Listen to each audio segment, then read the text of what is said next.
Hi hello guys எல்லாரும் எப்படி இருக்கீங்க? நாங்களாம் இங்கே நல்லாயிருக்கோம். ஸோ நாங்கள் பனாரஸ் ட்ரிப்பை போனப்போ இந்த ஒரு சூப்பரான ரெஸ்டாரண்ட் பார்த்தோம். அதுதான் வந்து பேட்டியோக்கா ரெஸ்டாரண்ட். பேட்டியோன்னா பொண்ணுங்க, டாட்டர்ஸ், அவங்களுக்கெலாம் இந்த ரெஸ்டாரண்ட் டெடிகேட் பண்ணுறாங்க. ஸோ இது ரொம்ப சூப்பராக இருந்தது. இங்கே வந்து மெயின் டிஷ் வந்து நார்த் இந்தியாவோட பீகாரில் லிட்டி சோக்காலாம் இருக்கும்ல, அதுதான் வச்சுருந்தாங்க. உள்ளார அவ்வளோ அழகாக நல்லா கிராமத்தில் இருக்கிற மாதிரி அவ்வளோ அழகாக செட் பண்ணி வச்சுருந்தாங்க. இது வந்து கீழே கிரவுண்ட் ஃப்ளோர், அப்புறம் மேலேயும் இருக்குது. ஸோ நம்ம மேலே போய் பார்க்கலாம். இதான் வந்து மேலே இப்படி சேர் டேபிள் உட்காந்து சாப்பிட்லாம். கீழே வந்து நம்ம சப்பளங்கால் போட்டு உட்காந்து சாப்பிட்லாம். நிஜமாக சூப்பராக இருந்தது.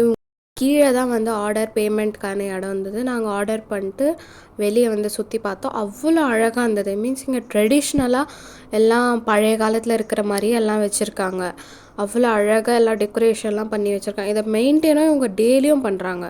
இங்கே எல்லாம் இங்கே பாருங்கள், இவங்க மசாலா கூட எங்கேயே தயாரித்து இவங்க தயாரித்த மசாலா தான் யூஸ் பண்ணுவாங்க இவங்க சமையலுக்கு. இங்கே வந்து ட்ரெடிஷ்னலாக அம்மி, உரல், அப்புறம் இயந்திரம்லாம் வச்சு மசாலாலாம் அரைக்கிறாங்க. அப்படியே நாங்கள் இவங்க அழகான ஆம்பியன்ஸை சுற்றி பார்த்துட்டு எங்கள் ஆர்டர் ரெடி ஆகிடுச்சு. நாங்கள் அதை சாப்பிட போயிட்டோம். நாங்கள் தாலி தான் ஆர்டர் பண்ணியிருந்தோம். அதில் வந்து 2 லிட்டி சோக்கா, அப்புறம் தால் சாவல், அப்புறம் கீர்னா வந்து பாயாசம், அதை ஆர்டர் பண்ணி சூப்பராக இருந்தது. நாங்கள் எங்கள் ஃபஸ்ட் டைம் வந்ததால் என்ன எங்கே எது இருக்குன்னு எங்களுக்கு ஒன்றும் புரியல. எல்லா இடத்துலையும் அப்படியே ஆச்சரியமாக சுற்றி பார்த்துட்டே இருந்தோம். இங்கே பார்த்தோன்னா கிணறு கூட வச்சுருந்தாங்க.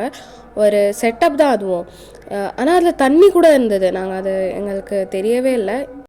ஸோ இந்த ரெஸ்டாரண்ட்டோட சிக்னேச்சர் டிஷ்ஷு லிட்டி சோக்கா தான். ஏன்னா அது வந்து நார்த் இந்தியாவில் பீகார் ஸ்டேட் இருக்குல்ல, அதோட மெயின் டிஷ்ஷு, அதோட ஃபேமஸ் டிஷ்ஷு. அது வந்து என்னென்னா சப்பாத்தி மாவு இருக்குல்ல, சப்பாத்தி மாவை உருண்டையாக பிடிச்சி அதை வந்து அது உள்ளார சத்து மாவை ஸ்டஃப் பண்ணி அதுக்கப்புறமா நெருப்பில் இந்த ராட்டிலாம் இருக்குல்ல, இது உள்ளார நீங்கள் பார்த்தீங்கன்னா அங்கே தெரியுது, இது உள்ளார போட்டு சுட்டு எடுப்பாங்க.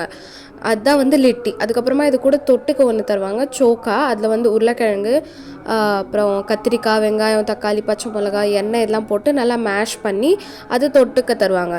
ஸோ அது சூப்பராக இருக்கும். அப்போ நான் சொன்ன மாதிரியே இவங்க இங்கே மசாலாலாம் தயார் பண்ணி தராங்க.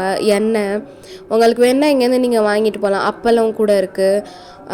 ஸோ உங்களுக்கு எப்போயாச்சும் பனாரஸ் வர சான்ஸ் கிடச்சிருந்தா கண்டிப்பாக இந்த ரெஸ்டாரண்ட்க்கு வந்துட்டு போங்க. அவ்வளோ சூப்பராக இருக்கும். இவங்க ஃபுட்டோட டேஸ்ட் வைஸ் கூட, அப்புறம் வெளியே இருக்கிற ஆம்பியன்ஸ் கூட 10/10 நான் தருவேன். நிஜமாக எனக்கு பர்சனலி இந்த ரெஸ்டாரண்ட் ரொம்ப பிடிச்சிருந்தது. ஸோ இந்த வீடியோ உங்களுக்கு பிடிச்சிருந்தா லைக் பண்ணுங்கள், சப்ஸ்கிரைப் பண்ணுங்கள். தேங்க்யூ.